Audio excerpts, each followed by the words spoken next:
ഇനി നോക്കാം ടെക് ലോകത്തു നിന്നുള്ള വാർത്തകൾ.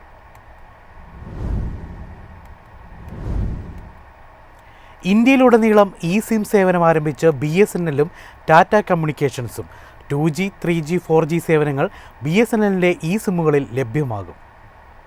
ടാറ്റ കമ്മ്യൂണിക്കേഷന്റെ സഹായത്തോടെ പൊതുമേഖലാ ടെലികോം ഓപ്പറേറ്റർമാരായ BSNL രാജ്യവ്യാപകമായി സിം സേവനം എത്തിക്കുന്നു. ഇത് ഫിസിക്കൽ സിം കാർഡിന്റെ ആവശ്യമില്ലാതെ തന്നെ സുരക്ഷിതമായി QR കോഡ് സ്കാൻ ചെയ്ത് BSNLിന്റെ മൊബൈൽ കണക്ഷനുകൾ ആക്റ്റീവാക്കാൻ ഉപഭോക്താക്കളെ സഹായിക്കുന്നു.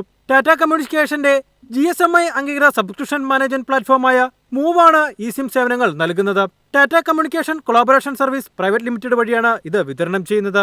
രാജ്യവ്യാപകമായി മൊബൈൽ ഉപഭോക്തൃ അടിത്തറയ്ക്കായി സിം പ്രൊവിഷനിംഗ് കൈകാര്യം ചെയ്യാൻ പ്ലാറ്റ്ഫോം BSNLനെ സഹായിക്കും. പൊതുമേഖലാ ടെലികോം കമ്പനിയായ BSNLനെ സംബന്ധിച്ച് സിം സേവനങ്ങൾ ആരംഭിക്കുന്നത് ഒരു സുപ്രധാന ചുവടുവയ്പ്പാണ്. ഫിസിക്കൽ സിം കാർഡുകൾക്ക് പകരം 2G, 3G, 4G സേവനങ്ങൾ BSNLന്റെ സിമ്മുകൾ വാഗ്ദാനം ചെയ്യുന്നു. ഡ്യുവൽ സിം മൊബൈൽ ഫോണുള്ള ഉപഭോക്താക്കൾക്ക് ഫിസിക്കൽ സിമ്മിനൊപ്പം ഒരു സിം കൂടെ ഉപയോഗിക്കാം. BSNL അവരുടെ സേവനങ്ങൾ വിപുലീകരിക്കുന്നതിനായി സജീവമായി പ്രവർത്തിക്കുകയാണ്. 2025 ഓഗസ്റ്റിൽ BSNL ദില്ലിയിൽ 4G നെറ്റ്വർക്ക് സോഫ്റ്റ് ലോഞ്ച് ചെയ്തിരുന്നു. ഇപ്പോൾ തമിഴ്നാട്ടിൽ ആരംഭിച്ച സിം സേവനം BSNL രാജ്യത്തെങ്ങും ലഭ്യമാക്കുകയാണ്. News desk MyFin TV. ഒക്ടോബറിൽ ഇന്ത്യൻ വിപണിയിലേക്ക് എത്തുന്നത് നിരവധി സ്മാർട്ട് ഫോണുകൾ. OnePlus 15 ഉൾപ്പെടെ ആഗോളതലത്തിൽ മികച്ച പ്രതികരണം ലഭിച്ച ഫോണുകളാണ് എത്തുന്നത്.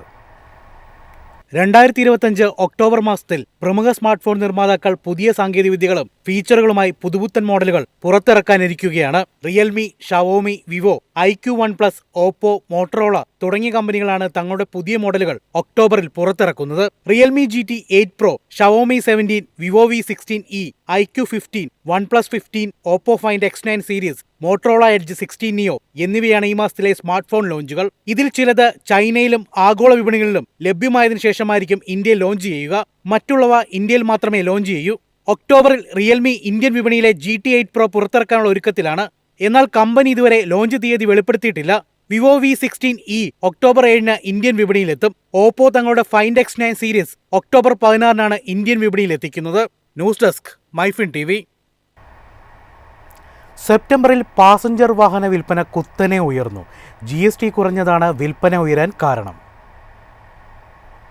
സെപ്റ്റംബറിൽ ആഭ്യന്തര പാസഞ്ചർ വാഹന മൊത്ത വ്യാപാരം കുത്തനെ ഉയർന്നതായി റിപ്പോർട്ട്. വിൽപ്പന വാർഷികാടിസ്ഥാനത്തിൽ 5.4% ഉയർന്ന് 3,81,437 യൂണിറ്റായി. GSTയിലുണ്ടായ കുറവാണ് വിൽപ്പന വർദ്ധിക്കാൻ കാരണമായതെന്ന് വ്യവസായ ഉദ്യോഗസ്ഥർ പറഞ്ഞു. വ്യവസായ തലത്തിൽ വിൽപ്പന ഏകദേശം 4 ലക്ഷം യൂണിറ്റായി കണക്കാക്കപ്പെടുന്നു. ഒരു വർഷം മുമ്പ് ഇത് 3,20,000 ആയിരുന്നു. ഇന്ത്യയിലെ ഏറ്റവും വലിയ കാർ നിർമ്മാതാക്കളായ മാരുതി സുസുക്കിയുടെ ആഭ്യന്തര മൊത്ത വിൽപ്പനയിൽ 9.1% വർധന രേഖപ്പെടുത്തി. 1,44,962 യൂണിറ്റായി. GST മാറ്റവും ഉത്സവ ആവേശവുമാണ് ഈ വർധനവിന് കാരണം. മാരുതിയുടെ മാത്രം ബുക്കിംഗുകൾ സെപ്റ്റംബറിൽ 3,50,000 യൂണിറ്റുകൾ കടന്നു. കഴിഞ്ഞ വർഷത്തേക്കാൾ 35% വർധന. അതേസമയം റീറ്റെയിൽ വിൽപ്പന 1,73,500 യൂണിറ്റിലെത്തി. ഇത് വർഷം തോറും 27.5% വർധനവാണ്. മഹീന്ദ്ര ആൻഡ് മഹീന്ദ്ര, ഹുണ്ടായി എന്നിവയെ മറികടന്ന് ടാറ്റ മോട്ടോഴ്സ് ആഭ്യന്തര PV വിൽപ്പന റാങ്കിങ്ങിൽ 2ാം സ്ഥാനത്തെത്തി.